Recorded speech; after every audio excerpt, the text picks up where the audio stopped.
حمد و صلات کے بعد معزز محتشم عالی مرتبت سامعین، خواتین و حضرات، السلام علیکم ورحمۃ اللہ وبرکاتہ۔ 27ویں شب ہے رمضان المبارک کی۔ اللہ نے زندگی میں ایک بار پھر عطا کی۔ اللہ ان گھڑیوں کے وسیلے سے ہمارے گناہ معاف فرما دے۔ لیلۃ القدر اپنے دامن میں اتنی رحمتیں رکھتی ہیں کہ اس امت کے سارے گناہ گاروں کی بخشش کے لیے کافی ہے۔ اس رات میں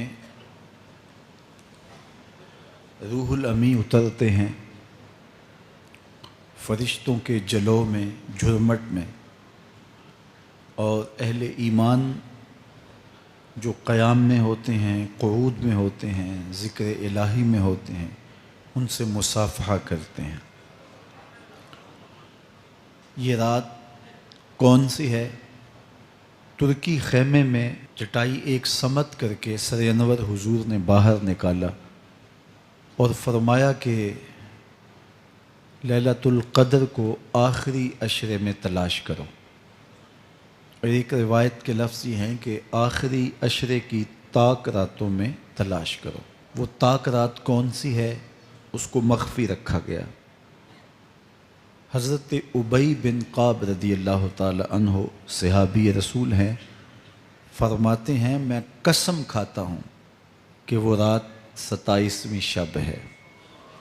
حضرت بایزید بسطامی علیہ رحمہ فرماتے ہیں مجھے زندگی میں یہ رات 2 بار ملی ہے اور دونوں بار 27ویں شب ہی تھی۔ تو ہم اللہ کی بارگاہ میں امید کا دامن پھیلائے ہیں کہ یہی شب ہو اور اس کے دامن سے پھوٹتی ضیائیں ہمارے اندر کے اندھیروں کو ختم کرنے کا ذریعہ بنے۔ مجھے آپ کو اپنے معاد کی، آخرت کی فکر کرنی چاہیے۔ یہ راتیں آتی ہیں اور چلی جاتی ہیں، اور ایک وقت آئے گا کہ یہ راتیں آئیں گی اور ہم نہیں ہوں گے۔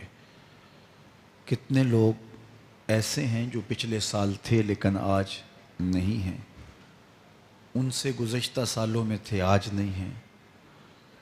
تو اللہ ہمیں ہر سال یہ رات مبارک کرتا ہے، نصیب ہوتی ہے۔ اللہ آپ کی قسمت میں ایسی بہت ساری راتیں نصیب کرے، لیکن بہرحال ایک وقت ایسا آنے والا ہے کہ یہ راتیں تو آئیں گی لیکن ہم موجود نہیں ہوں گے۔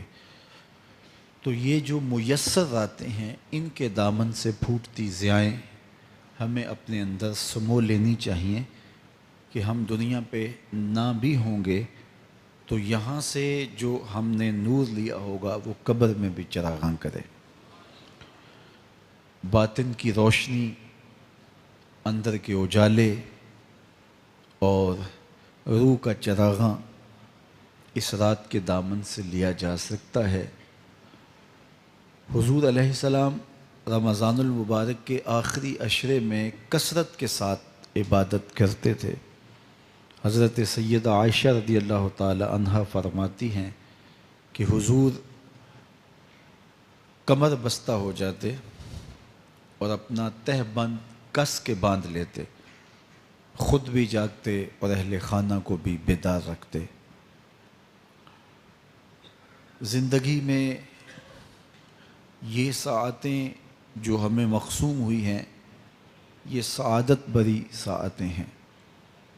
پچھلی امتوں کے حصے میں اس طرح کے لمحات کب آئے ہیں؟ یہ ایک رات 1000 مہینے کی عبادتوں سے افضل، بہتر اور بھاری ہے۔ میرے حضور نے ارشاد فرمایا ایک بندہ صبح سے لے کے ظہر تک مزدوری کرتا ہے، اس کو ایک کی رات دیا جاتا ہے۔ ایک بندہ ظہر سے عصر تک مزدوری کرتا ہے، اس کا وقت تھوڑا ہے، اس کو بھی ایک کی رات دیا جاتا ہے۔ اور ایک شخص عصر سے لے کر مغرب تک مزدوری کرتا ہے، اس کا وقت دونوں سے کم ہے، لیکن اس کو مزدوری 2 قیراط دی جاتی ہے۔ فرمایا پہلی مثال یہود کی ہے، دوسری مثال نصارہ کی ہے، اور تیسری مثال میری امت کی ہے کہ تھوڑے کام پر بھی اجر زیادہ رکھا گیا ہے۔ تو اس امت کو جب اتنا نوازا گیا ہے کہ ایک ایک رات اتنی برکتوں کی حامل عطا ہوئی ہے، تو پھر ہمیں بہت زیادہ کوشش کر کے برکتیں سمیٹ لینی چاہیے۔ ان گھڑیوں کے دامن سے نکلتے اجالے اپنے اندر سمو لینے چاہیے۔ یہ سعادتیں اپنی روح میں جذب کر لینی چاہیے، تاکہ جب ہم اس دنیا سے جائیں تو ہمارے پاس ایک بہت بڑا روشنیوں کا ذخیرہ ہو، جو ہماری قبر میں بھی چراغاں کرے، حشر میں بھی روشنی دے، اور ہمیں کہیں بھی اندھیروں کا سامنا نہ کرنا پڑے، چونکہ روشنیاں تو ہم نے یہاں سے لے کے جانی ہیں۔ تو یہاں سے کتنی روشنیاں لے کے جاتے ہیں، یہ ہماری ہمت ہے، یہ ہماری کوشش ہے۔ اللہ نے تو لوٹ سے لگائی ہے، اس کی رحمتیں مسلسل ہمارے اوپر برس رہی ہیں، اور یہ صدقہ ہے آمنہ کے لال کا، ورنہ ہم اس قابل کہاں تھے۔ تو میں اللہ کی بارگاہ میں آپ سب کے لیے دعا گو ہوں، آپ میرے لیے دعا گو رہیں کہ اس شب نور کی برکتیں ہمیں نصیب ہوں۔ حضور نے ارشاد فرمایا من قام لیلۃ القدر ایمانا و احتسابا غفر له ما تقدم من ذنبہ، جس نے لیلۃ القدر میں قیام کیا ایمان اور محاسبہ نفس کے ساتھ، اللہ اس کے پچھلے سارے گناہ معاف فرما دیتا ہے۔ ام المومنین سیدہ عائشہ رضی اللہ تعالیٰ عنہ فرماتی ہیں کہ میں نے عرض کی اے اللہ کے محبوب صلی اللہ علیہ وسلم، اگر میں لیلۃ القدر کو پا لوں تو مجھے پھر کیا دعا مانگنا چاہیے؟ تو حضور نے ارشاد فرمایا اگر تم لیلۃ القدر پا لو تو یہ دعا مانگو اللہم انک عفو تحب العفو فاعف عنی، اے اللہ تو معاف کرنے والا ہے، معاف کرنے کو پسند کرتا ہے، میرے معاملات سے درگزر فرما۔ تو اللہ تعالیٰ اس رات کی برکتوں سے ہمیں اپنی پناہ میں، امان میں، حفاظتوں کے حصار میں رکھے۔ ہر سال لیلۃ القدر کے موقع پر اور شب برات کے موقع پر دور و نزدیک سے آنے والے سامعین کو کتاب اللہ سے کچھ ضروری مضامین پیش کرنے کی سعادت پاتا ہوں، چونکہ مجھے پتہ ہے کہ یہاں آنے والے لوگ بڑی دور دور سے آتے ہیں اور اپنے محلوں کو، اپنی بستیوں کو، اپنے شہروں کو چھوڑ کے یہاں پہنچتے ہیں، تو ان کا ایک لمحہ بھی ضائع نہ ہو، ان کی ایک ایک ساتھ کی قدر کی جائے، اور ان کو بامقصد باتیں جو ان کی پوری زندگی میں ان کے لیے نفع کا سبب ہوں، ان کو یہاں سے دی جائیں۔ تو قرآن مجید سے بہتر اور کیا پیغام ہو سکتا ہے؟ تو انشاءاللہ آج آپ کے سامنے کتاب اللہ سے ایک مضمون رکھوں گا، اللہ کتاب و سنت کے اجالوں سے ہمارے من کے سارے اندھیرے اور ظلمتیں دور کر دے۔ سورہ القیامہ میرا آج کا مضمون ہے، جو 40 آیات پر مشتمل ہے۔ سورۃ القیامہ قیامت کے اس بات اور اس کے ہولناک منظر کی عکاسی پر مشتمل ہے۔ معاد کا یقین ہماری زندگی میں نظم پیدا کرتا ہے۔ اگر کسی قوم کو احتساب کا یقین نہ ہو تو اس کی زندگی بے ربط ہو جاتی ہے، لوٹ مار کا بازار گرم کر لیتا ہے کہ مجھے کون پوچھنے والا ہے۔ لیکن جس قوم میں احتسابی عمل مضبوط ہو وہاں لوٹ مار کا بازار گرم نہیں ہو سکتا۔ تو دنیا کے اوپر نظم قائم رکھنے کے لیے احتسابی عمل بہت ضروری ہے۔ دنیا بھر کے دانشور یہ بات کہتے آئے ہیں۔ اگر جرائم ختم کرنے ہیں تو انصاف فراہم کرنا پڑے گا۔ اگر عدالتیں قابل فروخت مال بن جائے، تھانے بکنے لگ جائیں، تو پھر معاشرے جرائم سے پاک نہیں رہ سکتے۔ تو عدالتی نظام اگر بے لاگ ہوگا اور انصاف لوگوں کی دہلیز تک پہنچے گا تو معاشرے ستھرے اور پاکیزہ ہوں گے اور ایک خوبصورت معاشرتی نظم قائم ہوگا۔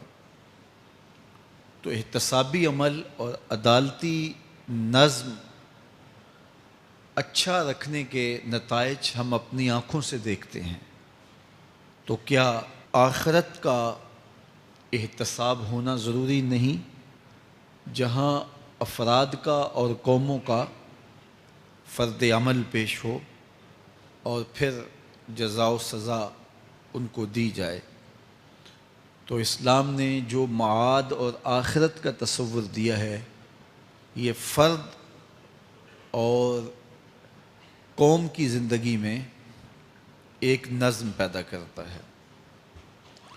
لیکن ہر دور میں جو مجرم ہوتے ہیں، جن کا کام ہی لوٹ مار ہوتا ہے، وہ کبھی نہیں چاہتے کہ احتسابی عمل مضبوط ہو۔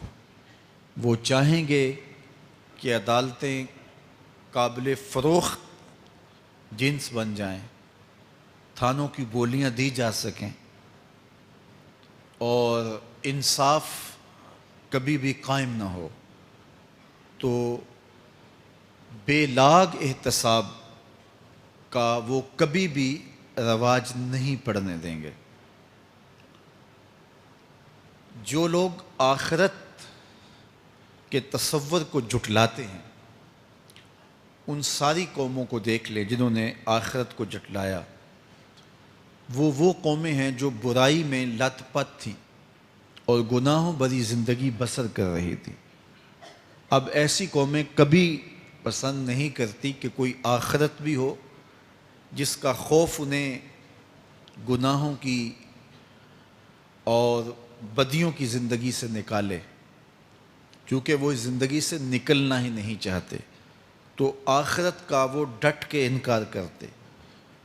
قریش مکہ نے بھی آخرت کا ڈٹ کے انکار کیا اور کہا کہ ہم آخرت کو نہیں مانتے، چونکہ اگر وہ آخرت کو مان لیتے ہیں تو پھر زندگی کی تمام تر مکاریاں، دجل و فریب، تلبیسات، لوٹ مار، ظلم و جبر جو کمزوروں پر وہ روا رکھے ہوئے تھے، اس کا جواز باقی نہیں رہتا تھا۔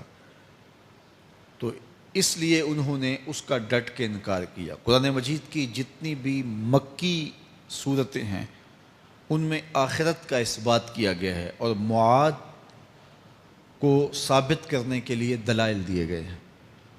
یہ سورہ القیامہ، یہ بھی سورت نزول کے اعتبار سے مکی ہے۔ سورت کا آغاز قسم سے کیا جا رہا ہے، لا اقسم بیوم القیامہ، روز قیامت کی قسم یاد کرتا ہوں۔ اللہ تعالیٰ نے قیامت کے دن کی قسم کی۔ ولا اقسم بالنفس اللوامہ، اور قسم ہے ملامت کرنے والے نفس کی، اس جان کی قسم جو اپنے اوپر ملامت کرے۔ انسان کے اندر جو نفس ہے وہ اس کو برائی کا حکم دیتا ہے۔ حکم دینے والے کو آمر کہتے ہیں اور اسی سے مبالغہ کا صیغہ امارہ ہے، بہت زیادہ حکم دینے والا۔ تو جو نفس انسان کو برائی کا حکم دیتا ہے اس کو نفس امارہ کہتے ہیں۔ بہت زیادہ برائی کا حکم دینے والا. لیکن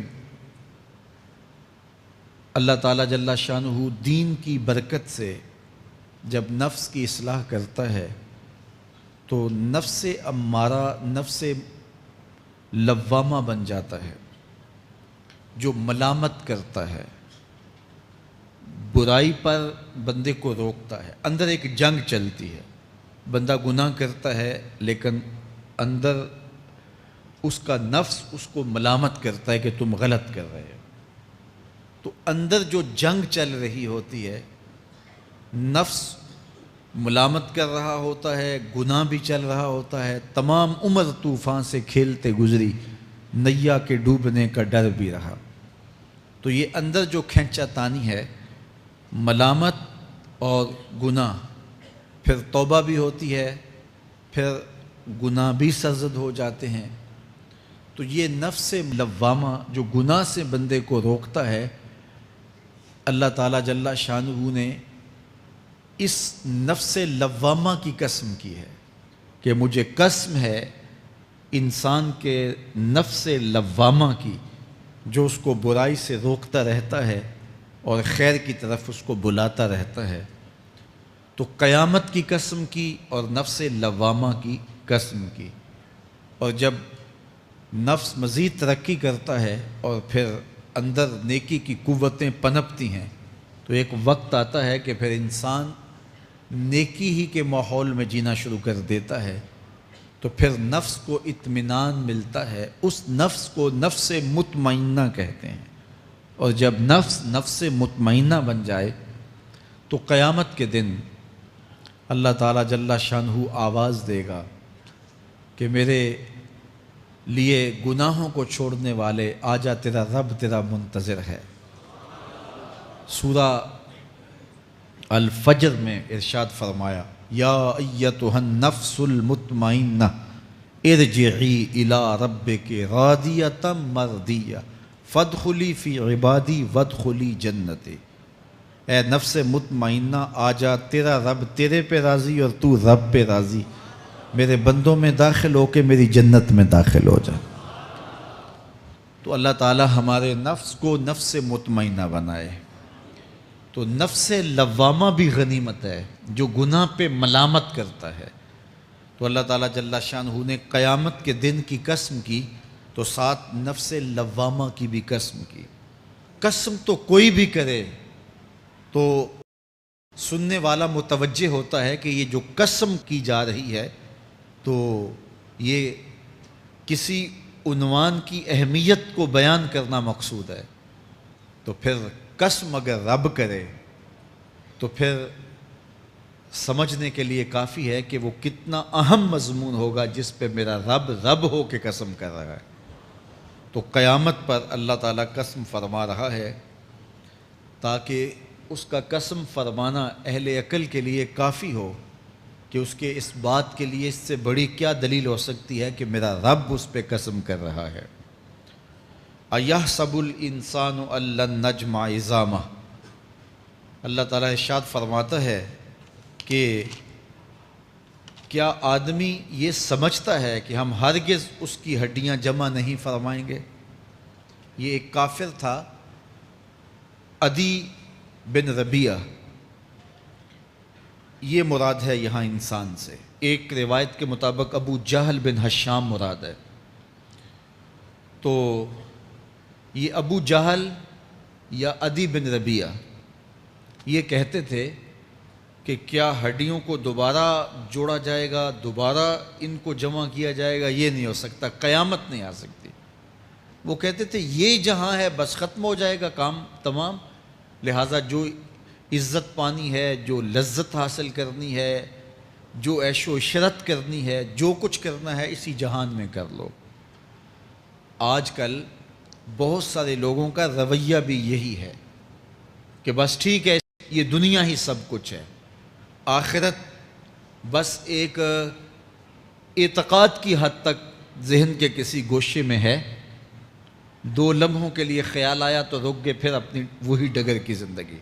لیکن آخرت جب تیقن کی اس منزل تک پہنچ جائے پھر انسان کہ اعمال کے اندر خود بخود جو ہے وہ نظم پیدا ہو جاتا ہے کہ چونکہ میں اللہ کے حضور پیش ہونا ہے اور ایک ایک عمل کا میں نے حساب دینا ہے۔ تو آخرت کے بارے میں یقین کی کمزوری انسان کو جو ہے وہ گناہوں کی دلدل میں پھنسا دیتی ہے۔ اس لیے آخرت کا یقین یہ بہت ضروری ہے تاکہ ہماری زندگی میں نظم پیدا ہو اور ہم اللہ کے حضور جھکنے والے، اس کے شکر گزار بندے، اس کی اتباع کرنے والے بنیں۔ تو اب وہ کافر کہتے تھے ابن ربیعہ یا ابو جہل کہ یہ جو ہڈیاں ہیں ان ہڈیوں کو کیسے دوبارہ زندہ کیا جائے گا۔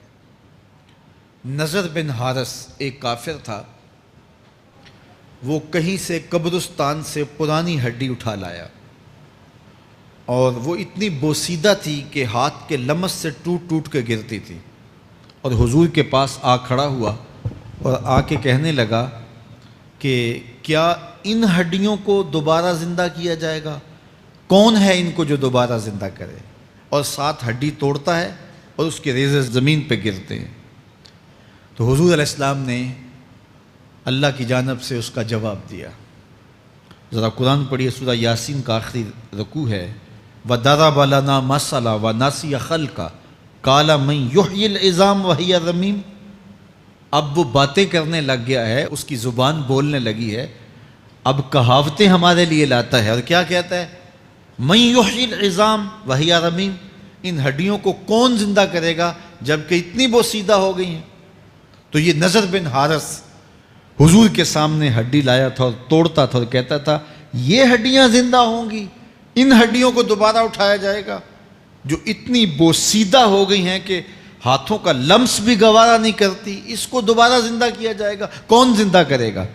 جواب سنو، قُلْ يُحْيِيهَا الَّذِي أَنشَأَهَا أَوَّلَ مَرَّةٍ، اے محبوب فرما دیجئے اب تو ہڈیاں موجود ہیں، جب ہڈیاں بھی نہیں تھیں تو جس رب نے انسان بنایا ہڈیوں کو جوڑ کے نہیں بنا سکتا۔ اب تو میٹیریل موجود ہے جب میٹیریل بھی موجود نہیں تھا۔ هل أتى على الإنسان حين من الدهر لم يكن شيئا مذكورا، انسان پر وہ وقت بھی آیا ہے جب یہ قابل ذکر چیز ہی نہیں تھا، اس کا نقشہ نہیں تھا، اس کی صورت نہیں تھی، اس کا میٹیریل نہیں تھا، اس کا مادہ نہیں تھا، لیکن جس نے حضرت انسان بنایا، پانی کی بوند سے تخلیق کیا، تو اب کیا وہ ہڈیوں کو جوڑ کر انسان نہیں بنا سکتا؟ تو یہ کفار بات کرتے تھے کہ نہیں نہیں نہیں، اتنی بوسیدہ ہڈیوں کو کیسے زندہ کیا جائے گا، یہ بات سمجھ میں نہیں آتی۔ پھر ان کے ذرے بکھر گئے، بعض انسانوں کو جانور چیڑ پھاڑ کے کھا گئے، کچھ وہ کھا گئے، کچھ ہڈیاں پڑی رہ گئیں، کچھ ان کی ہڈیاں راکھ بن کے اڑ گئیں۔ تو کیسے ہو سکتا ہے کہ ان کو دوبارہ زندہ کیا جائے، ان کے اجزاء جوڑے جائیں؟ اب یہ عدی بن ربیعہ نے بھی یہی کہا۔ اللہ ارشاد فرماتا یحسب الانسان ان لن نجمع عظامہ، یہ آدمی گمان کرتا ہے، کہتا ہے کیا ہڈیوں کو دوبارہ زندہ کیا جائے گا؟ اللہ فرماتا ہے کیوں نہیں، ہم اس بات پہ قادر ہیں کہ اس کے انگلیوں کے پور پور کو دوبارہ کھڑا کر دیں، اور اس کے اجزاء جو بکھرے ہوئے ہیں ان کو ہم اکٹھا کر کے دوبارہ ان کو جوڑ دیں، ہمارے لیے کوئی مشکل نہیں ہے۔ لیکن یہ اس کا خیال ہے کہ ہڈیوں کو کیسے جوڑا جائے گا، لیکن سورہ یاسین میں جو دلیل دی اس پہ کس قدر جو ہے وہ اشش کرنے کو جی چاہتا ہے۔ فرمایا کہ قُلْ يُحْيِيهَا الَّذِي أَنشَأَهَا أَوَّلَ مَرَّةٍ، یہ کہتے ہیں یہ ہڈیاں کون جوڑے گا؟ کہا جب ہڈیاں بھی نہیں تھی، جس نے ہڈیاں بنائی اس کے لیے جوڑنا کیا مشکل ہے؟ تو یہ عجیب تم نے بات کی۔ تو اللہ تعالیٰ جل شانہ قیامت کے دن ہمارے وجود دوبارہ اٹھائے گا اور اپنے حضور بندوں کو کھڑا کرے گا اور ان سے سوال پوچھے گا۔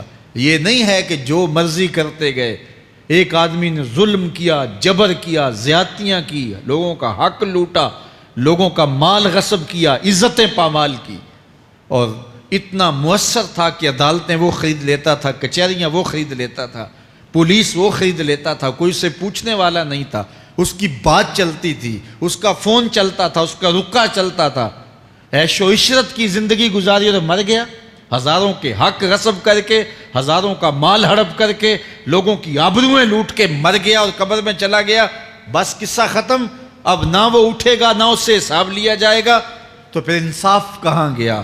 ایک عدالت ایسی ہونی چاہیے کہ جس عدالت میں اس کو بھی پکڑا جائے اور ٹکٹکی پہ باندھا جائے کہ دنیا پر تو کسی نے تجھے پکڑا نہیں، آ اس عدالت میں تیرے خلاف سلطانی گواہ بھی موجود ہیں اور تجھے گناہوں کا، جرم کا بدلہ بھی دیا جائے گا، اور منصف جو ہے وہ انصاف کرے اور ان مظلوموں کو کھڑا کیا جائے کہ دنیا پر تو تمہاری داد رسی کسی نے کی، اس دربار میں تمہاری پوری پوری داد رسی کی جائے گی۔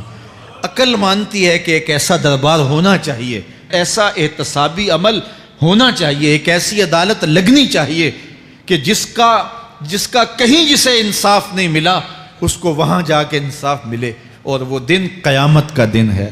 اس کا یقین زندگی میں نظم پیدا کر دیتا ہے اور تھر تھر بدن کانپتا ہے کہ آج اگر ہم مؤثر بھی ہو جائیں اور کسی کے سامنے جواب دہ نہ ہوں، لیکن ایک عدالت تو ہے جہاں ہم نے جواب دہ ہونا ہے اور اپنے ایک ایک عمل کا حساب دینا ہے۔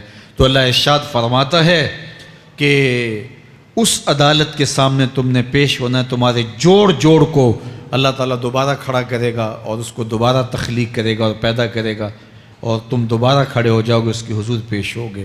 بل یرید الانسان لیفجر امامہ، بلکہ آدمی چاہتا ہے کہ اس کی نگاہ کے سامنے بدی کرے۔ استغفر اللہ۔ یہ ایک ظالم کافر تھا، وہ حضور کی خدمت میں آیا، کہنے لگا میں نہیں مانتا قیامت آئے گی۔ حضور نے اس کو دلائل دیے، تو جب دلائل کے سامنے بے بس ہو گیا تو کہنے لگا کہ جس قیامت کی آپ بات کرتے ہیں وہ قیامت آ بھی گئی تو میں نہیں مانوں گا۔ اللہ اکبر۔ تو وہ انکار کرنے والوں کی انتہا ہوتی ہے، اور ذرا دیکھیے وہ کیا بول رہا ہے، بل یرید الانسان لیفجر امامہ۔ اس کی سرکشی دیکھیے، اس کا تمرد دیکھیے۔ وہ کہتا ہے اچھا اگر قیامت قائم ہوئی تو یہ گناہ، یہ جرم، یہ بدی، یہ بدکاریاں، یہ ظلم جو میں کرتا ہوں، یہ بدکاریاں رب کے سامنے کروں گا۔ کیسی ڈٹائی ہے، مذاق اڑاتا ہے، تمسخر اڑاتا ہے آخرت کا۔ کہتا ہے جو بدیوں کا کاروبار میں نے گرم کیا ہے، جو بدکاریاں میری زندگی کا معمول ہیں، جو دادے عیش دیتا ہوں، جو عزتوں کو پامال کرتا ہوں، جو غریبوں کے پنجے توڑتا ہوں، جو لوگوں کا حق غصب کرتا ہوں، جو برائیاں کرتا ہوں، اگر قیامت قائم بھی ہو گئی تو میں یہ سارے جرم رب کے سامنے کروں گا، پھر وہ مجھے پکڑ کے دکھائے۔ اللہ اکبر۔ یسأل ایان یوم القیامہ۔ پھر پوچھتا ہے اچھا قیامت کب آئے گی؟ یہ تمسخر کے طور پہ پوچھتا ہے، لاؤ نہ قیامت، کب آئے گی قیامت؟ میں جرم رب کے سامنے کرنا چاہتا ہوں۔ اللہ اکبر۔ اب جواب سنیے۔ اب لفظوں کا ترجمہ اس زور سے کیا ہی نہیں جا سکتا جس زور کے لفظ ہیں۔ وہ کہتا ہے قیامت کب آئے گی؟ میں تو یہ جرم رب کے سامنے کرنا چاہتا ہوں، کوئی قیامت نہیں ہے، مذاق اڑاتا ہے۔ قیامت کب آئے گی؟ آواز آئی فَإِذَا بَرِقَ الْبَصَرُ وَخَسَفَ الْقَمَرُ وَجُمِعَ الشَّمْسُ وَالْقَمَرُ۔ جب قیامت آئے گی تو آنکھیں چندھیا جائیں گے، چاند بے نور ہو جائے گا، سورج اور چاند اکٹھے ہو جائیں گے۔ یقول الانسان یومئذ این المفر۔ آج جو کہتا ہے کہاں ہے قیامت، اس دن بھاگتا پھرے گا۔ کوئی پناہ گاہ ہو بتاؤ، کوئی ہے ٹھکانہ چھپنے کا؟ کوئی پناہ گاہ ہے؟ کلا لا وزر۔ آواز آئے گی کوئی ٹھکانہ نہیں ہے، آج کوئی ٹھکانہ نہیں ہے۔ الی ربک یومئذ المستقر۔ اگر ٹھکانہ ہے تو صرف رب کے پاس ہے، انہیں ٹھکانہ ملے گا جو رب کے بندے ہیں اور اس کی دہلیز پہ آنے والے ہیں۔ یُنَبَّأُ الْإِنسَانُ یومئذ بما قدم وأخر۔ اللہ تعالیٰ اس دن بتا دے گا جو آگے بھیجا اور وہ بھی بتا دے گا جو پیچھے چھوڑا۔ ایک ایک چیز تشت ازبام ہو جائے گی۔ یوم تبلی السرائر فما لہ من قوت ولا ناصر۔ اللہ فرماتا سارے راز کھل جائیں گے۔ جو بند کمروں میں جرم کیے، دادے عیش دیتا رہا، وہ بھی کھل جائیں گے، اور پھر کوئی طاقت نہیں ہوگی، کوئی زور نہیں ہوگا، کوئی زر نہیں ہوگا جو اس کو بے نقاب ہونے سے بچا سکے۔ اے داور حشر میرا نامہ اعمال نہ پوچھ، اس میں کئی پردہ نشینوں کے بھی نام آتے ہیں۔ تو وہ کتنا سخت دن ہوگا۔ ارشاد فرمایا جائے گا کہ جو آگے بھیجا، جو پیچھے چھوڑا، جو جرم کرتا رہا، جو نیکیاں کی، جو برائیاں کی، سب کچھ تشت ازبام ہو جائے گا۔ بل الانسان علی نفسہ بصیرہ۔ بلکہ آدمی خود اپنے حال پر اچھی طرح خود آگاہ ہے۔ ہم اسے نامہ اعمال کے دفتر دیں گے جہاں سب کچھ لکھا ہوگا۔ قرآن بتاتا جب نامہ اعمال سامنے آئے گا تو وہ بے ساختہ پکار اٹھے گا، ما لہذا الکتاب لا یغادر صغیرۃ ولا کبیرۃ الا احصاها۔ ہائے اس کتاب کو کیا ہوا، اس نے چھوٹی بڑی کوئی بات نہیں چھوڑی، سب کچھ لکھ دیا۔ نامہ اعمال سامنے ہوگے، زمین بولے گی، ہاتھ پاؤں بولیں گے، فرشتے بولیں گے، کرامن کاتبین بتائیں گے یہ کیا کیا جرم کرتا رہا، کیا کیا گناہ کرتا رہا۔ تو اس دن ہر شے سامنے آ جائے گی۔ تو یہ تو ثبوت ہوں گے ہی ہوں گے، لیکن اللہ فرماتا ہے ثبوت تو اپنی جگہ، لیکن بل الانسان علی نفسہ بصیرہ، کیا انسان کو خود نہیں پتا کہ وہ کہاں کھڑا ہے؟ اس کو اپنے جرائم کی فہرست خود یاد ہے، اس کے ضمیر پہ خود اس کا بوجھ موجود ہے۔ اسے یہ نامہ اعمال نہ بتاتے، فرشتے نہ بتاتے، پھر بھی اسے پتا تھا کہ میں کیا ہوں اور کہاں میں نے جرم کیا ہے۔ وَلَوْ أَلْقَى مَعَاذِيرَهُ، اللہ اکبر، اگر اس کے پاس جتنے بہانے ہوں سب لا ڈالے، جب بھی کوئی اس کا بہانہ نہیں سنا جائے گا۔ قیامت کا دن ہوگا، دنیا کے اوپر تو بہانوں سے انسان بچ نکلتا ہے۔ کوئی جھوٹ بول لیا، کوئی جھوٹا گواہ پیش کر دیا، کوئی مکر کر لیا، کوئی رشوت چل گئی، کوئی سفارش کام آ گئی، کوئی بہانہ تراش لیا، بات کو توڑ موڑ کے پیش کر لیا۔ لیکن قیامت کا جب دن ہوگا تو کوئی نہ جھوٹا گواہ چلے گا، نہ رب کی پولیس رشوت لیتی ہے، نہ وہاں انصاف کے خلاف کوئی کام ہوگا، اور نہ ہی کوئی بہانہ چل سکے گا۔ اللہ اکبر۔ دوسری بات مفسرین نے یہ بھی لکھی کہ بعض اوقات یہ ہوتا ہے کہ انسان اپنے گناہ پر، اپنے جرم پر کوئی بہانہ تلاش کر کے لوگوں کو مطمئن کر لیتا ہے۔ جو اس نے جرم کیا، کسی سے زیادتی کی، کسی کا حق غصب کیا، تو لوگوں نے ملامت کی تو وہ کوئی بہانہ تلاشتا ہے اور لوگوں کو مطمئن کر لیتا ہے۔ بعض کا لاجواب کر دیتا ہے، بعض کا مطمئن بھی کر لیتا ہے۔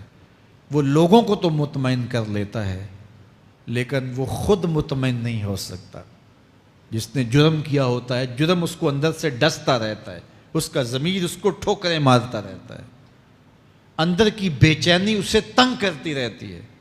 اگرچہ وہ دلائل سے، مکر و فریب سے، باتوں کو توڑ موڑ کے عذر کر لیتا ہے، کوئی بہانہ بنا لیتا ہے، لیکن اس کے باوجود اس کے اندر کوئی چین، اندر کوئی اطمینان نہیں ہوتا۔ اللہ اکبر۔ تو مجرم بے چین رہتا ہے۔ آج ہماری بے چینیوں کا ایک سبب ہمارا مالک کی دہلیز سے منہ موڑنا اور بہت سارے دیدہ نادیدہ گناہوں کا ارتکاب کرنا ہے۔ جب ہم سے سستیاں ہو جاتی ہیں، کوتاہیاں ہو جاتی ہیں، تو وہ گناہ ہمارا پیچھا نہیں چھوڑتے اور ہمیں بے چین اور مضطرب رکھتے ہیں۔ تو بعض اوقات جو ہے وہ ہم کہتے ہیں کہ پتہ نہیں بے چینی کیا ہے۔ بے چینی گناہوں کی ہے۔ گناہ طبیعت میں بے چینی پیدا کر دیتا ہے، سکون نہیں آنے دیتا۔ اطمینان کی دولت چھن جاتی ہے جب کوئی شخص گناہ کرتا ہے، اور یہ لازمی نہیں ہے کہ وہ کسی کا حق غصب کرے، اس نے کسی کی عزت ہی پامال کی ہو، اس نے کسی کی آبرو پہ حملہ کیا ہو۔ اگر نماز چھوڑی ہے تو بے چینی یہ بھی کم نہیں ہے، یہ رب کی نافرمانی ہے۔ اگر اس کی نظر بھٹکی ہے تو یہ بھی کم بے چینی نہیں دیتی۔ اگر اس کا خیال بہکا ہے، اس نے زبان سے کسی کو دکھ دیا ہے، اس نے کسی کے لیے سب و شتم کا انداز اختیار کیا ہے، گالی گلوچ کا رنگ اختیار کیا ہے، تو پھر کیا ہوا کہ یہ بے چینی اندر کو توڑتی رہتی ہے۔ انسان چلتا پھرتا ہے لیکن اسے طمانینت نہیں ملتی، اسے سکون نہیں ملتا۔ سکون کب ملے گا؟ سکون تب ملتا ہے جب کسی سے زیادتی کی ہو تو اس سے جا کے معافی مانگ لی جائے، اور اس لجاجت کے ساتھ معافی مانگی جائے کہ وہ مجبور ہو جائے معاف کرنے پہ، تو پھر اندر طمانینت اتر جاتی ہے۔ اگر رب کی نافرمانیاں کی ہیں تو لیلۃ القدر کے دامن میں اس سے معافی مانگ لو، اتنی لجاجت سے معافی مانگو، اس قدر رو کے معافی مانگو، ترلے منت پہ اتر آؤ، ہاتھ جوڑو، آنسو بہاؤ، چیخو، چلاؤ، رو، اس کی دہلیز سے لپٹ جاؤ، اس سے اپنے گناہوں کی معذرت کرو. جب مالک نے معاف کر دیا اندر کی ساری بے چینیاں مٹ جائیں گی, دل کو قرار مل جائے گا, دل کو تسکین نصیب ہوگی. تسکین اس کی دہلیز سے تمہیں ملے گی. یہ اندر سے پھوٹتی ہے, باہر سے نہیں آتی ہے. تسکین کے قافلے اندر ہی اترتے ہیں, اندر سے اس کے سوتے پھوٹتے ہیں, اس کے چشمے پھوٹتے ہیں. ہم باہر سے ڈھونڈتے ہیں, باہر سے تسکین نہیں ملتی, یہ اندر سے آئے گی. اس لیے اس دل کے اوپر لگے ہوئے میل کچیل کو, غلاظت کو دور کر لو اور کھرچ دو دل کے اوپر پڑے ہوئے جتنے بھی زنگ ہیں. تو پھر نتیجہ کیا ہوگا؟ دل ستھرا ہوگا, مصفہ ہوگا, مزکا ہوگا. تو پھر دل پر نور ہوگا. تو پھر آپ کو زندگی گزارنے کا لطف اور سرور اور مزہ آنے لگ جائے گا. تو انسان جب دلیلیں تراشتا ہے اس سے ایک بعض اوقات اپنے آپ کو بھی مطمئن کرنے کی کوشش کرتا ہے, اوروں کو بھی مطمئن کر لیتا ہے, لیکن حقیقت میں اطمینان نہیں ہوتا, وہ بے چینی ہوتی ہے. تو اللہ تعالیٰ جل شانہ اس کہانی کو بیان کرتے ہوئے ایک اور مضمون کو بیان کیا, اور یہ بالکل درمیان میں جملہ معترضہ کے طور پہ جو ہے وہ نظر آ رہا ہے کہ بات تو چل رہی ہے, تو اچانک اللہ اپنے محبوب سے مخاطبہ فرماتا ہے اور کیا ارشاد کرتا ہے؟ لا تحرک بہ لسانک لتعجل بہ. تو یہ اچانک بات کیوں آ گئی؟ اصل بات یہ تھی کہ جب وحی نازل ہوتی تو آقا کریم علیہ السلام ہمہ تن گوش ہو کے اس وحی کو سنتے, پھر اس کو محفوظ کرنے کی فکر ہوتی کہ جو میں نے سنا ہے وہ اچھی طرح مجھے یاد ہو جائے. اور پھر آقا کریم علیہ السلام کی تیسری فکر یہ ہوتی کہ اس کے جو معارف ہیں, اسرار ہیں, اور اس کے جو ثمرات ہیں, اس کی جو تفصیلات اور نکلنے والے اس کے نتائج ہیں, وہ بھی اچھی طرح جو ہے وہ میں سمجھ پاؤں. تو یہ تین مشقتیں بیک وقت حضور گوارا کر رہے ہوتے. اب قیامت کا ہولناک منظر جو پیش کیا گیا, اور پھر انسان جب اپنے رب کی نافرمانی کرتا ہے تو جو اس کا حال ہوتا ہے, تو یہ سارے مضامین کو اللہ کے محبوب سن رہے تھے. حضور کے قلب اطہر پر گرانی آئی, اور میرے رب کو کیسے گوارا تھا. جو حضور سن رہے تھے جلدی جلدی اس کو زبان پہ لانا چاہ رہے تھے تاکہ وہ اچھی طرح ازبر ہو جائے, لیکن اللہ نے محبوب کی اس مشقت کو دیکھا تو فرمایا لا تحرک بہ لسانک لتعجل بہ. محبوب آپ اپنی زبان کو جنبش نہ دیں, آپ جلدی کرتے ہیں تاکہ وہ جو میں نے سنا ہے وہ میری زبان پہ آ جائے. ان علینا جمعہ و قرآن, یہ ہمارے اوپر ہے, ہم آپ کے دل میں جمع بھی کریں گے. جو آپ کو سکھایا ہے وہ آپ کو یاد بھی رہے گا, وہ آپ بھول نہیں سکیں گے. فَإِذَا قَرَأْنَاهُ فَاتَّبِعْ قُرْآنَهُ, اور جب ہم پڑھ لیں تو پھر اس کے بعد آپ اس کو دہرائیں پڑھیں. ثُمَّ إِنَّ عَلَيْنَا بَيَانًا, پھر اس کی تفصیل بھی ہمارے ذمہ ہے, اس کا بیان بھی ہمارے ذمہ ہے. اس سے وہ لوگ جو حجیت حدیث کا انکار کرتے ہیں اور پھر وہ کہتے ہیں کہ نہیں بس قرآن مجید کی آیات ہی ہیں, اس کے علاوہ اور کچھ نہیں ہے, وہ من اللہ نہیں ہے, تو یہاں غور کرنا ہے. ثم ان علینا بیانہ فرمایا گیا, پھر ہمارے اوپر ہے اس کا بیان جو آپ کو ہم القاء کریں. اور آقا کریم نے فرمایا, سنن نسائی کی روایت ہے, انما اوتیت القرآن ومثلہ معہ, مجھے قرآن دیا گیا اور قرآن جتنے اور علوم بھی میرے سینے میں رکھے گئے. تو صرف قرآن ہی نہیں اتارا گیا حضور کے سینے میں, حضور کے سینے میں بہت کچھ نازل کیا. حضور کا سینہ گنجینہ ہے اسرار و معانی کا, اور اللہ تعالیٰ جل شانہ نے اپنے محبوب کو بہت کچھ عطا کیا. یہ بیان کرنے کے بعد فرمایا کلا بل تحبون العاجلہ وتذرون الآخرہ. اللہ اکبر. کوئی نہیں بلکہ یہ جو تم لوگ ہو اے کافرو, تم اس چیز کو پسند کرتے ہو جو بالکل نقد ہے, جو جلد ملنے والی ہے. دنیا کا سودا نقد ہے, دنیا کے نفع نقد ہیں, دنیا کی لذات نقد ہیں. شیطان کہتا ہے اب چوری کرو اب مال آئے گا, اب زنا کرو اب لذت ملے گی, اب ڈاکہ کرو اب امیر ہو جاؤ گے. تو دنیا کے سودے نقد ہیں اور آخرت کے وعدے ادھار ہیں. تو ارشاد فرمایا بل تحبون العاجلہ, تم دنیا کی جو عاجل چیزیں ہیں, جو بالکل نقد سودے ہیں, تم ان کے پیچھے پڑتے ہو. وتذرون الآخرہ, اور آخرت کو چھوڑتے ہو. دوسرے مقام پہ ارشاد فرمایا سورہ الاعلیٰ میں بل تؤثرون الحیات الدنیا والآخرۃ خیر وابقیٰ, تم دنیا کی جیتی زندگی کو ترجیح دیتے ہو، حالانکہ آخرت بہتر بھی ہے اور دائمی بھی۔ میں آپ کی توجہ چاہوں گا، آخرت بہتر بھی ہے اور دائمی بھی، لیکن تمہاری ترجیح یہ دنیا ہے جس کی آخرت کے مقابلے میں کوئی حیثیت ہی نہیں ہے۔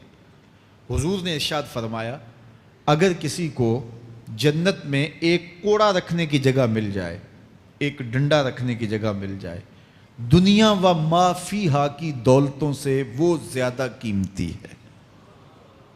7 براعظموں پہ پھیلی ہوئی کائنات، سمندروں کی تہوں میں قیمتی موتی، پہاڑوں کے دامن میں قیمتی معدنیات، مالیاتی اداروں کے پاس سرمائے، لوگوں کے پاس دولت کے انبار، یہ سارے اکٹھے کر لیے جائیں اور ان کی قیمت لگائی جائے، اور جنت میں ایک ڈنڈا رکھنے کی جگہ، ایک عصا رکھنے کی جگہ، ایک کوڑا رکھنے کی جگہ، وہ جگہ پھر بھی زیادہ قیمتی ہے۔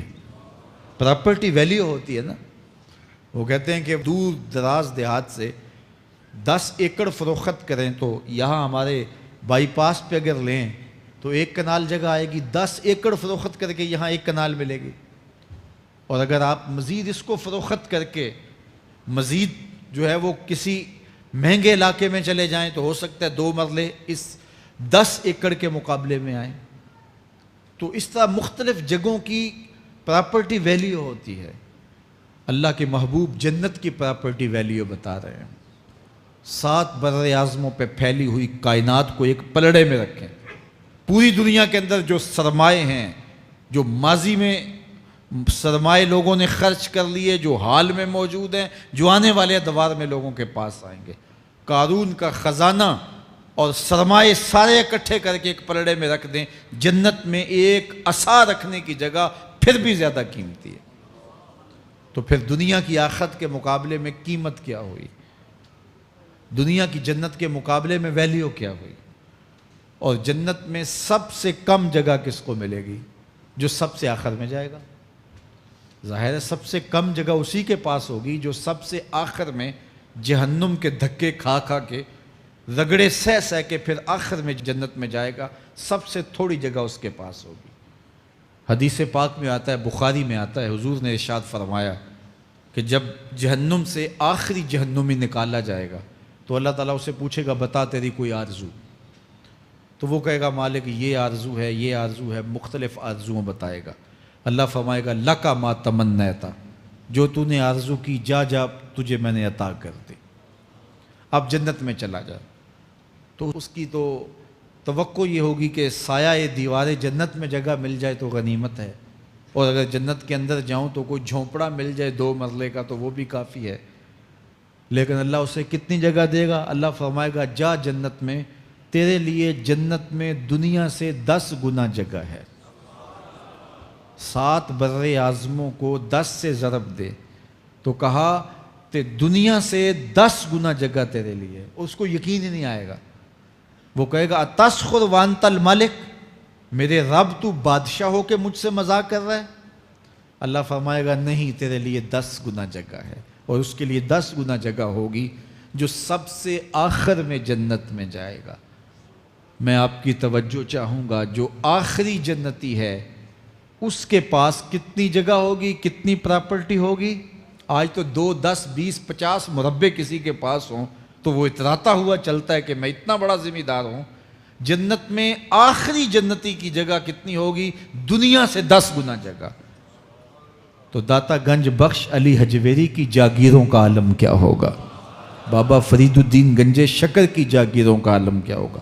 پھر اصحاب رسول کی جاگیروں کا عالم کیا ہوگا؟ قیمتی کتنی جگہ کہ ایک ڈنڈا رکھنے کی جگہ مل جائے، دنیا و ما فیہا سے وہ قیمتی، اور وہ قیمتی جگہ دنیا سے 10 گنا جگہ اس کو دی جائے گی جو سب سے آخر میں جائے گا۔ تو مجھے بتائیے، اس سے بڑا بے وقوف کوئی ہے جو آخرت کو برباد کر کے دنیا کا سودا کرتا ہے؟ بل تؤثرون الحیات الدنیا والآخرۃ خیر وابقی، کہا آخرت بہتر بھی ہے اور دائمی بھی ہے، نہ ختم ہونے والی زندگی ہے۔ تو یہاں بھی ارشاد فرمایا، کلا بل تحبون العاجلہ وتذرون الآخرہ، تم نقد کے پیچھے دوڑتے ہو، آخرت جو ادھار ہے اس کی پرواہ نہیں کرتے ہو۔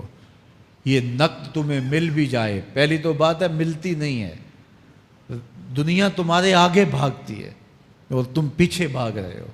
کچھ حصہ تمہیں مل بھی گیا تو وہ کتنے سالوں کے لیے؟ 60 سال 70 سال، یہ تو بڑی لمبی زندگی ہیں۔ ہمارے ہاں 45 سال ایوریج نکالی گئی ہے۔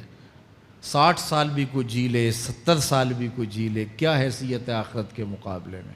آخرت کا ایک دن یوم حشر قرآن بتاتا ہے 50,000 سال کا ہوگا۔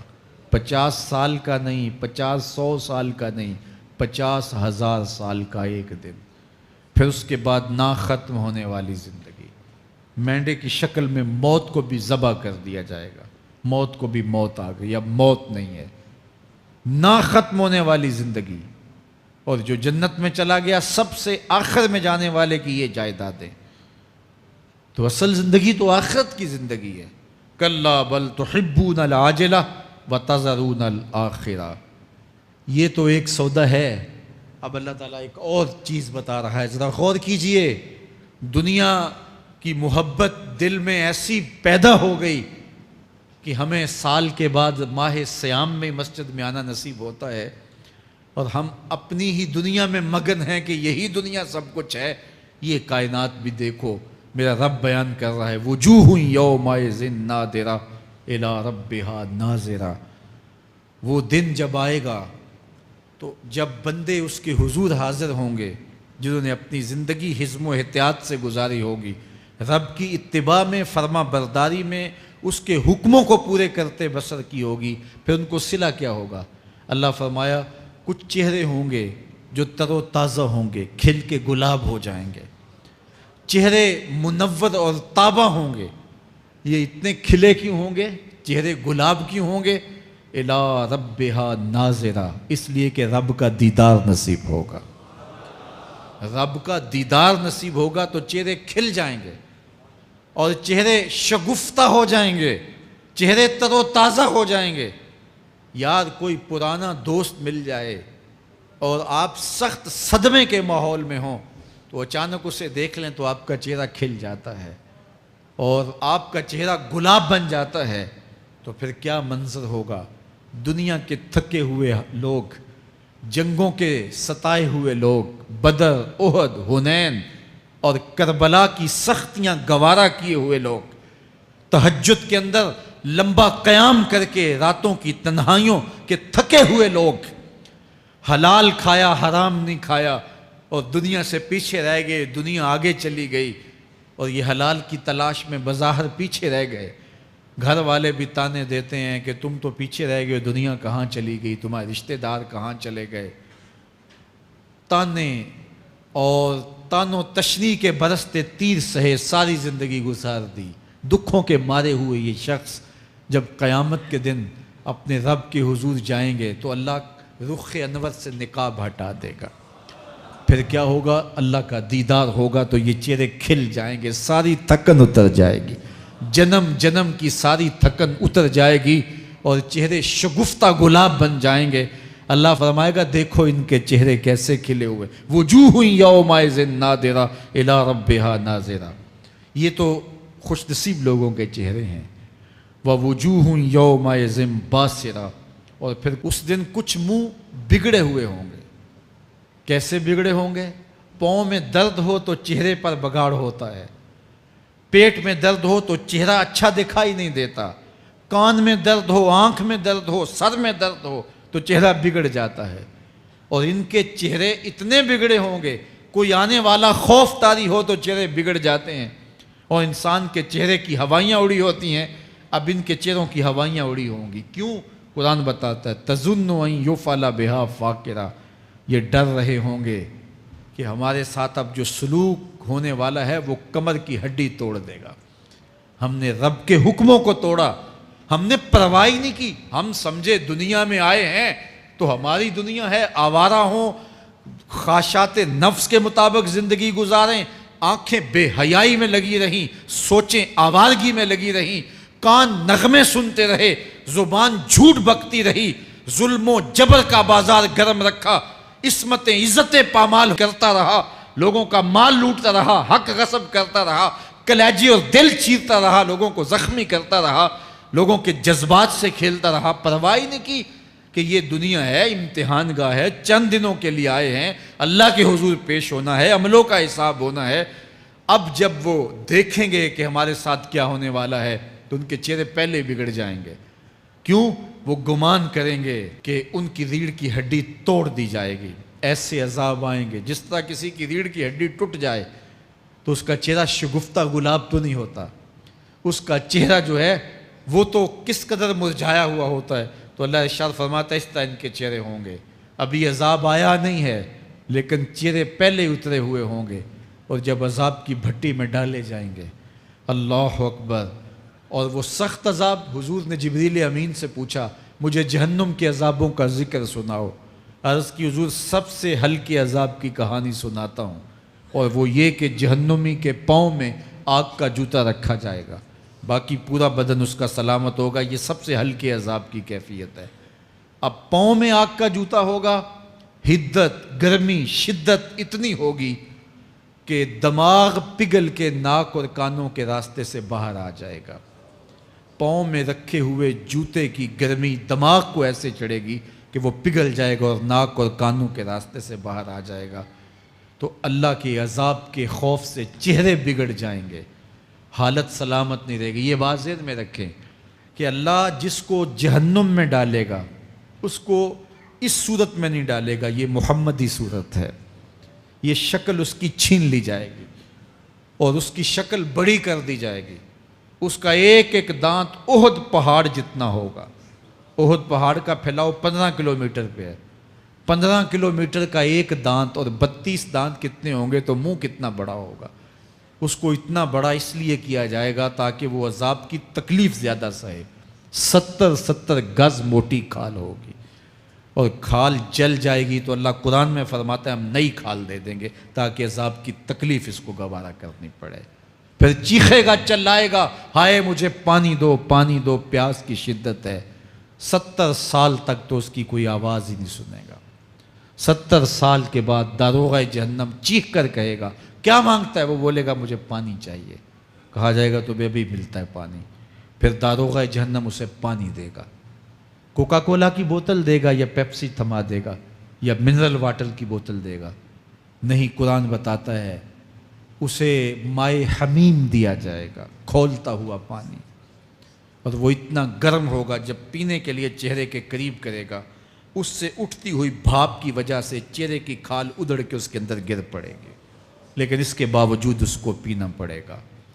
اللہ فرماتا ہے یہ دنیا ہی سب کچھ نہیں ہے، سمجھ لیا یہی سب کچھ ہے، آخرت کو بھول گئے، صبح اٹھے کام پہ چلے گئے، شام آئے آوارگی میں چلے گئے، صدائیں آتی رہیں حی علی الصلاۃ حی علی الفلاح، کوئی پرواہ نہیں کی، نہ پیشانیوں نے سجدے کیے، نہ سوچوں میں پاکیزگی آئی، زندگی یوں گزار کے چلے گئے۔ ایسے نہیں، کہا ایک وہ ہوں گے جن کے چہرے شگفتہ گلاب ہوں گے، ایک وہ ہوں گے جن کے چہرے بگڑے ہوئے ہوں گے۔ اللہ اکبر، کلا اذا بلغت التراقی، یہ تو قیامت کا منظر ہے نا، قیامت سے قبل بھی ایک منظر ہے، اللہ اس منظر کو بھی بیان کر رہا ہے، کلا اذا بلغت التراقی، ہاں جب جان گلے کو پہنچ جائے گی۔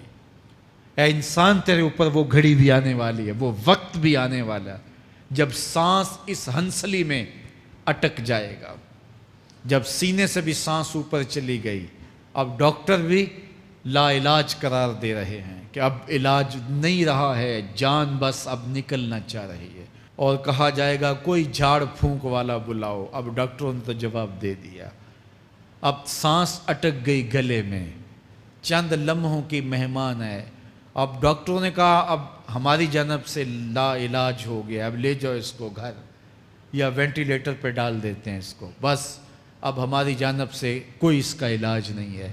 اب گھر والے روتے ہیں، کہتے ہیں کوئی جھاڑ پھونک والا لاؤ، کوئی دم والا لاؤ، شاید وہ کوئی دم کرے تو اس کی جان میں جان آ جائے۔ ڈاکٹروں نے تو لا علاج قرار دے دیا۔ وَظَنَّ عَنَّهُ الْفِرَاقُ، اللہ فرماتا ہے یہ تو جھاڑ پھونک والے کو ڈھونڈ رہے ہیں، لیکن جس کی سانس یہاں اٹکی ہے وہ سمجھ گیا ہے اب موت آ گئی ہے، اس کو یقین ہو گیا ہے کہ اب موت کے لمحے آ گئے ہیں، اب میں بچ نہیں پاؤں گا، اب آنکھیں تاڑے لگی ہوئی ہیں۔ وَالْتَفَّتِ السَّاقُ بِالسَّاقِ، پنڈلی پہ پنڈلی چڑھ رہی ہے۔ جب موت آ جاتی ہے تو پھر پنڈلی سے پنڈلی لپٹ جاتی ہے، اس کو پھر جدا کرتے ہیں اور جدا کر کے دونوں انگوٹھے باندھ دیتے ہیں تاکہ پنڈلی کے اوپر پنڈلی نہ چڑھے۔ اللہ وہ منظر بیان کرتا ہے، صاحب یہ وقت آنے والا ہے جب دونوں انگوٹھے باندھ دیے جائیں گے، جب ناک میں روئی ٹھونس دی جائے گی، جب چٹے لباس میں کفن دیا جائے گا، جب غسال کے سامنے بے بس پڑے ہوں گے، وہ چاہے یہ بازو اٹھائے چاہے یہ بازو اٹھائے، گرم پانی ڈالے یا سرد پانی ڈالے، جب بس پڑے ہوئے ہوں گے جو ہے وہ غسل دینے والوں کے، اور ناک میں روئی ہوگی اور دونوں انگوٹھے آپس میں بندھے ہوں گے۔ یہ محل، یہ ماڑی، یہ کوٹھیاں، یہ بنگلے جس کو سویر شام لگ کے حلال حرام کی تمیز کیے بغیر بنایا تھا، غوث اعظم رضی اللہ تعالیٰ عنہ بولے مکان بنا رہا ہے، بسیں گے اور حساب تو جا کے دے گا، اور یہ تو ایک رات بھی تجھے اس گھر کے اندر نہیں رکھیں گے کہ چلو ایک رات مہمان رکھ لیں۔ کہتے ہیں نہیں نہیں، مہمانوں نے بھی جانا ہے تو جلدی کرو، اس کو سپرد کراؤ، وہ تو تیرا لباس بھی پھاڑ کے اتاریں گے، خود غسل دینے کے لیے تیار بھی نہیں ہے، تجھ سے خوف آنے لگا ہے۔ جاندی واری ڈرونا بنے ہوتے، ہاتھ نہ لاندے ڈر دے، جنہ لئی تو پاپ کمائے اج کتھے نہیں تیرے کر دے۔ آج تو وہ تیرے ساتھ تجھے غسل دینے کے لیے آمادہ نہیں ہے۔ وَالْتَفَّتِ السَّاقُ بِالسَّاقِ، جب پنڈلی پہ پنڈلی چڑھنے لگ جائے گی، إِلَىٰ رَبِّكَ يَوْمَئِذٍ الْمَسَاقُ، اس دن تیرے رب کی طرف ہی لوٹ کے جانا ہے۔ فَلَا صَدَّقَ وَلَا صَلَّىٰ، اس نے نہ تو سچ مانا اور نہ نماز پڑھی، وَلَٰكِنْ كَذَّبَ وَتَوَلَّىٰ، ہاں جھٹلایا اور منہ پھیر کے چل پڑا۔ ثُمَّ ذَهَبَ إِلَىٰ أَهْلِهِ يَتَمَطَّىٰ، پھر اپنے گھر کو اکڑتا ہوا چلا۔ اولا لک فاولا ثم اولا لک فاولا، تیری خرابی آ پہنچی، ہاں تیری خرابی آ پہنچی۔ ایحسب الانسان ان یترک سدی، انسان دنیا میں یہ گمان کرتا ہے اس کو سدا چھوڑ دیا جائے گا۔ سدا عربی میں ایسے اونٹ کو کہتے ہیں جس کی مہار کسی کے ہاتھ میں نہ ہو، شترے بے مہار، جہاں مرضی جس گھاٹ سے چاہے پانی پیے، جہاں سے مرضی چارہ لے، تو شترے بے مہار کو کہتے ہیں سدا۔ تو یہ انسان بھی گمان کرتا ہے کہ میں بھی سدا ہوں، مجھے کوئی کیوں پوچھے، میرے جذبات پہ کوئی کیوں قدغن لگائے، مجھے کیوں روکے کوئی۔ بالخصوص جوانی کے ایام کے اندر جوان کو بڑا ہوتا ہے کہ کوئی مجھے کیوں، وہ تو ماں باپ کے کہنے میں بھی نہیں آنا چاہتا، وہ کہتا ہے کیوں مجھے روکتے ہیں، میری جوانی ہے، میرے جذبات ہیں، مجھے آزادی سے جینے دو، کیوں میرے راستے میں رکاوٹ بنتے ہو، میں سدا ہوں۔ اللہ فرماتا ہے نہیں، ایک اونٹ تو سدا ہو سکتا ہے، جس کو میں نے اشرف المخلوقات بنایا ہے اس کو تو سدا نہیں چھوڑوں گا، اس کو تو پابند بناؤں گا حکام کا۔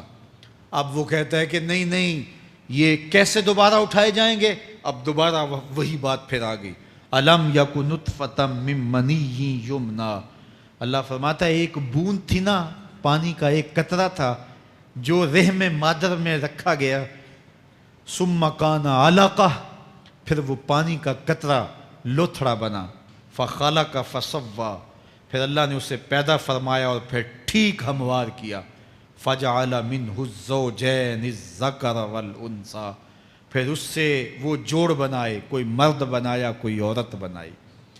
کہا اب غور کر، اب تیری آنکھیں دیکھتی ہیں، بجلیاں چمکتی ہیں، تیری زبان کا طوطی بولتا ہے، لوگ اشش کرتے ہیں تیری گفتگو پہ، تیری گفتار پہ صدقے جاتے ہیں، تیرے لہجے کے جمال کو دیکھتے ہیں، تیرے سینے کا زور، تیرے پنجوں کی طاقت، تیری دماغ کی تیزیاں اور تیری سوچوں کے اجالے، تیری زوردار ٹانگیں، تیرے کڑیل بازو اور تیری چوڑی چھاتی اور تیرے گلاب کی پتیوں جیسے ہونٹ، اے انسان یہ سب کچھ کہاں تراشا گیا؟ ماں کے رحم میں، اس تاریکی میں جو 3 پردوں میں تھی، تیرا سر تیرے گھٹنوں میں تھا، اور تیرے رب نے وہاں تیرے اندر نسوانیت یا رجولیت کی صلاحیتیں پیدا کی، تیری آنکھوں میں چمک پیدا کی، تیرے کانوں میں نغمے بکھیرے، تیری زبان کے پٹھوں پہ قوت ذائقہ رکھی، تجھے بولنے کی صلاحیت دی، تیرے پنجوں میں زور رکھا۔ آج تو مفتی شہر ہے، آج تو علامۃ الدہر ہے، آج تو قاضی القضات ہے، آج تو منسٹر ہے، آج تو وزیر اعظم ہے، آج تو پہلوان ہے، آج تو شہزادہ ہے، آج تو بادشاہ ہے، آج تو زوراور ہے۔ آج تیری طاقت کے کیا کہنے، آج شیروں کو تو نچا لیتا ہے، ہاتھیوں کو تو بٹھا لیتا ہے، آج تو بڑا زوراور گھڑ سوار ہے، آج تیری طاقت کے کیا کہنے، تو کشتی کرتا ہے، زمانہ دیکھنے آتا ہے، آج تیری طاقت کے شوہرے ہیں، تیری عظمت کے تنتنے ہیں، لیکن انسان تو ایک ناپاک قطرہ تھا اور رحم مادر میں تھا۔ تیرے اندر یہ رنگ کس نے بھرے، تیرے کانوں میں نغمے کس نے رکھے، تجھے دماغ کی قوتیں کس نے دی، زبان کو بولنا کس نے سکھایا، آنکھوں میں توانائیاں کس نے رکھیں، تیری زبان کا طوطی بولتا ہے، یہ سلیقے کس نے دیے۔ پھر اللہ فرمایا، کتنا زوردار بیان ہے، الیس ذالک بقادر علی ان یحیی الموتیٰ، جو ماں کے پیٹ میں ایک نطفے کو ایک خوبصورت انسان بنا سکتا ہے، ہڈیوں کو جوڑ کے دوبارہ انسان نہیں بنا سکتا؟ کیا وہ دوبارہ تجھے کھڑا نہیں کر سکتا اپنے سامنے پیش ہونے کے لیے، جس کے حکموں کو تو نے توڑا ہے، جس کے فرامین کا تو نے مذاق اڑایا ہے؟ کیا وہ اتنا ہی بے بس ہے کہ اپنے حضور تجھے جو ہے وہ کھڑا ہی نہیں کر سکتا ہے؟ جس رب نے تجھے ماں کے شکم میں شکل دی، حضرت شیخ فرید الدین عطار بولتے ہیں، سانے کزتی سلاتی می شود، ایسا کاریگر ہے مٹی سے بادشاہ بنا ڈالتا ہے۔ اس نے مٹی سے دارا و سکندر بنائے، اس نے مٹی سے جو ہے وہ رستم و سہراب بنائے، اس نے مٹی سے کیا کیا بنا دیا، جو مٹی سے بادشاہ بنا سکتا ہے، جو نطفہ رحم مادر سے جو ہے وہ شکل اور صورت اور رنگ اور جمال بنا دیتا ہے۔ تیری صورت نکھرتی ہے، تیرے ہونٹ گلابی ہیں اور تیری نرگسی آنکھیں ہیں، تیرے ریشمی بال ہیں اور تیری خوبصورت رنگت ہے، تو چال چلتا ہے تو لگتا ہے قیامت چل رہی ہے، تیرا قد رانا جو ہے وہ صنوبر کو شرماتا ہے، تیری گفتار کے تنتنے ہیں۔ جس نے اتنی خوبصورت شکل ماں کے رحم میں بنائی، کیا وہ ہڈیوں کو جوڑ کے دوبارہ انسان نہیں بنا سکتا؟ وہ دوبارہ انسان بنائے گا اور پھر تجھے اپنے حضور کھڑا کرے گا۔ اور ایک حدیث میں آتا ہے، اللہ بندے کو اپنے حضور کھڑا کرنے کے بعد اپنے سامنے سے ہٹنے نہیں دے گا جب تک 5 سوال نہیں پوچھ لے گا۔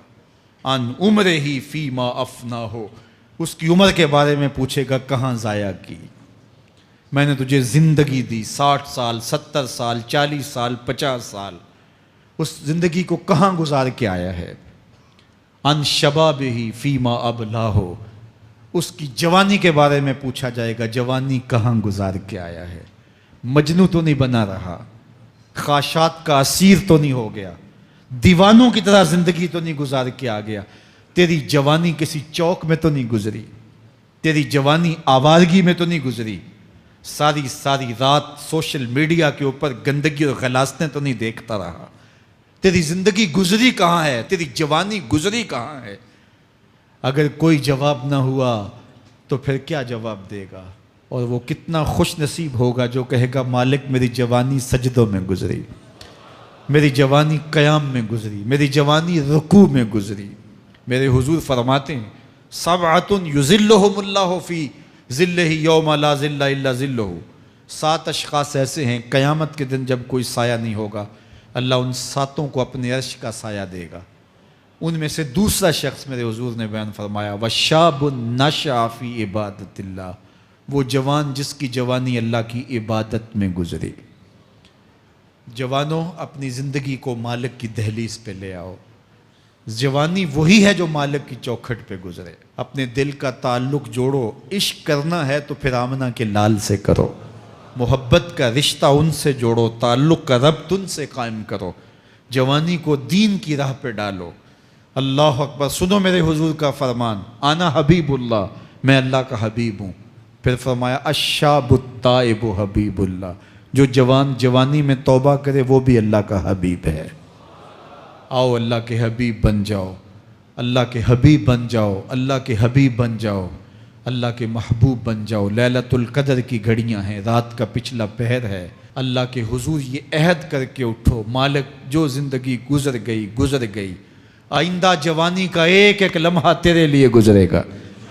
جیوں گا تو تیرے لیے، مروں گا تو تیرے لیے۔ میری ایک ایک سانس تیرے نام وقف ہوئی، میری زندگی کی ایک ایک ساتھ تیرے نام وقف ہوئی۔ میں اپنا سب کچھ تیرے لیے پیش کرتا ہوں۔ میری زندگی کا مالک بھی تو ہے، میری موت و حیات کا خالق اور مالک بھی تو ہے۔ یہ زندگی تو نے دی، تیری امانت ہے، تیرے حضور ہی پیش کرتا ہوں۔